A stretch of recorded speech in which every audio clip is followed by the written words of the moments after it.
तो ये मुद्दा हमने आपको दिखाया। अब एक और मुद्दा हम आपको दिखाते हैं कि कैसे जो जमीन गरीब को मिली है असल में उसकी बंदोबस्ती अमीरों के नाम पर होती है। क्यों? क्योंकि जुगाड़ तो अमीरों का है।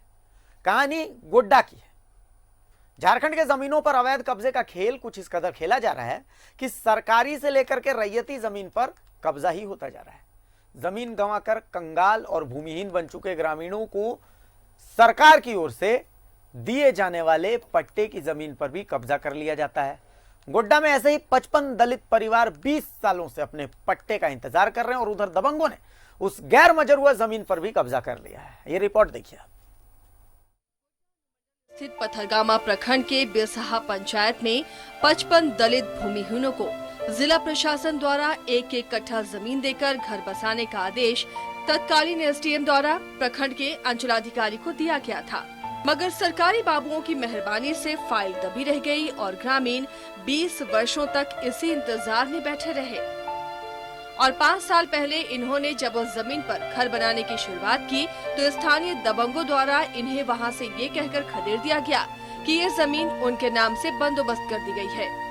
हरिजन जितना भी है भूमिहीन है वो लोग को बचा बुतरू लिख पढ़ के कोई निवासी पर्चा उसका साथ नहीं है तो वो मतलब सरकार का कोई फंड ले नहीं पाता है। कहीं स्कूल में कोई लिख पढ़ के लिए नहीं पाता है। कहीं भी जाता है एडमिशन लेने के लिए तो निवासी खोजता है।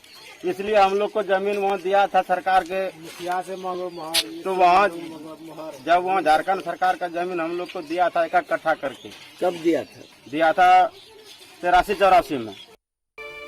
वहीं अन्य ग्रामीणों की माने तो जमीन के कागज नहीं होने से बच्चे भी 5वीं के बाद अनपढ़ ही रह जाते हैं, क्योंकि आगे की पढ़ाई के लिए उन्हें निवास प्रमाण पत्र नहीं मिल पाता। बना के जमीन पे रहते हैं। अच्छा। अरे कोई जमीन हम लोगों को है ही न है, जमीन निवासी बनबे नहीं करता है। और जहाँ मिलता है तो वहाँ की कहे झगड़ा चल रहा है। सरकार ने दिया है तो वो कतार जबरदस्ती ले रहा है। भोलापना के जमीन पर रहे। कितना दिन से रह रहे हैं? बहुत दिन से बापे दादा दिया है। बनाएंगे इसलिए हम लोग नहीं कर पाते तो इसका घाव चल रहा है। हम भी मर रहे हैं, यो भी मर रहा है। क्या इलाज नहीं हो पा रहा? नहीं हो रहा। हम अपना बाल बच्चा के देखेंगे कि हम इलाज देखेंगे। अगर इस बाबत मुखिया भी मानते हैं कि इन सारे भूमिहीनों का उस जमीन पर अधिकार बनता है, मगर उसी जमीन को अंचलाधिकारी द्वारा कैसे दूसरे के नाम बंदोबस्त कर दिया गया ये समझ से परे है।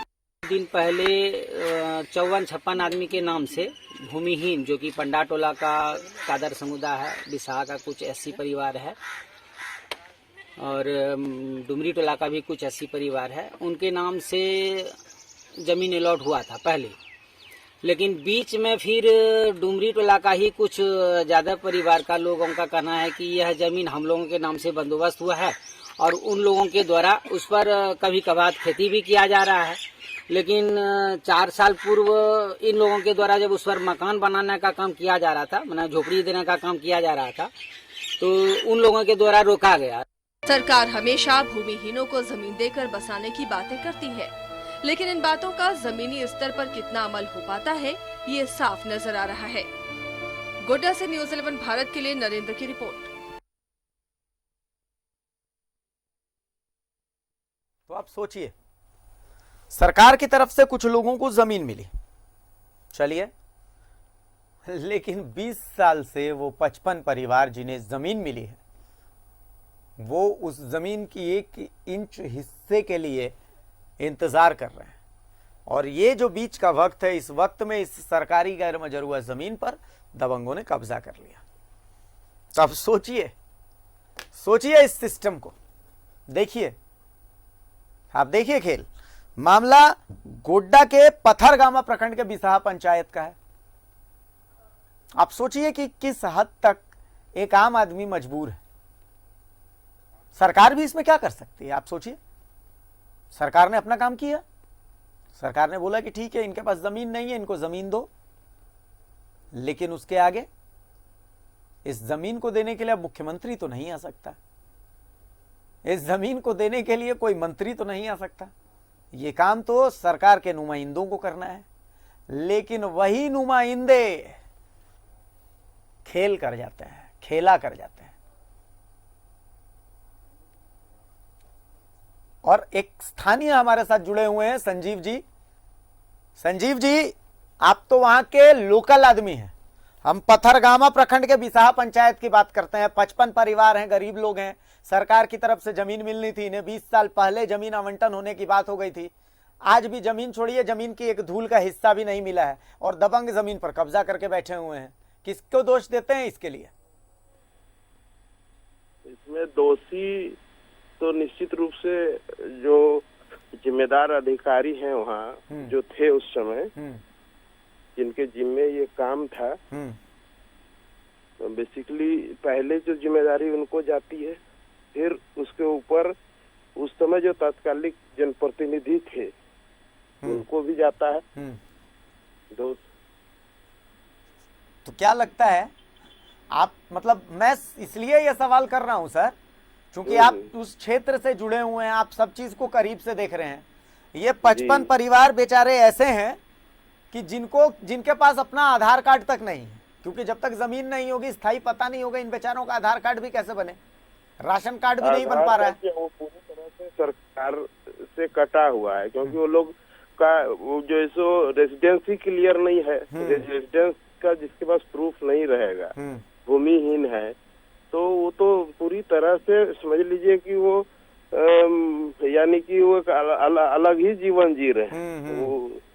वो काफी कठिनाई लोग, हम लोग तो स्थानीय स्तर पर जानते हैं जी कि काफी कठिनाई में वो लोग है, जाके सरकार के किसी सूची में है ही नहीं वो लोग। जी बिल्कुल। चलिए संजीव जी, हम तो बस आवाज उठा सकते हैं, यही हमारा काम है, इससे ज्यादा तो हम कर नहीं सकते। हम उम्मीद करते हैं कि जिस अधिकारी तक ये आवाज पहुंचनी चाहिए, आवाज पहुंच रही है। बहुत शुक्रिया संजीव महतो साहब, हमारे साथ जुड़े हुए थे, स्थानीय हैं, वहां से समाज सेवा भी करते हैं।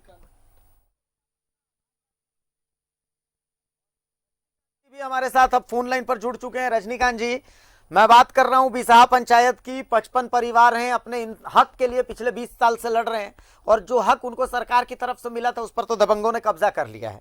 अब अभी मेरी बात हो रही थी एक समाजसेवी से, तो वो कह रहे थे कि भाई इसके लिए तो स्थानीय जो प्रशासन है वो जिम्मेदार है। आप चूंकि इस मामले को जानते हैं, आप किसको इसके लिए दोष देते हैं और क्या लगता है इस 55 परिवार को इंसाफ मिल सकता है? जी, इसको तो इंसाफ मिलना चाहिए। इसके लिए जो है आपका प्रशासन जो है ना, इसके लिए तो दोषी प्रशासन ही है। प्रशासन को इस पर पहल करके लोगों का जो है हक मिलना चाहिए। अच्छा रजनीकांत जी, देखिए सवाल ये उठता है कि भाई दबंग लोग हैं, हम तो उनको दबंग कह रहे हैं। 20 साल में जो अधिकार नहीं मिला है, तो क्या लगता है कि हमारे आवाज उठाए जाने से ये अधिकार उनको मिल जाएगा? जरूर जरूर मिलेगा।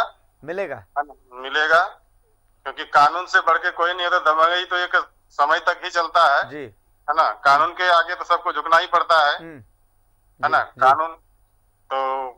कानून के बाद दबंगई नहीं चलेगा। जितना दिन दबंगई चला, अब लेकिन जब कानून के शरण में आ जाएगा तो उसको झुकना ही पड़ेगा।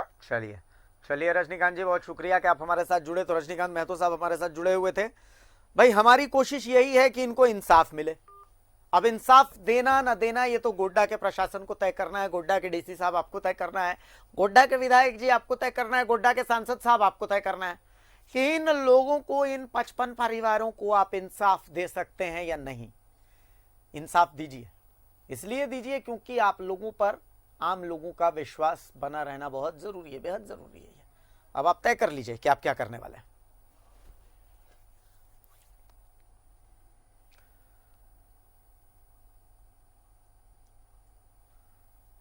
तो ऐसा नहीं है कि इन मुद्दों को हमने उठाया और हम भूल जाएंगे प्रशासन की तरह। मैं फिर से यही बात कह रहा हूं कि भ्रष्टाचार के खिलाफ हमारी जंग जारी रहेगी, और जब तक तोड़ेंगे नहीं तब तक छोड़ेंगे नहीं।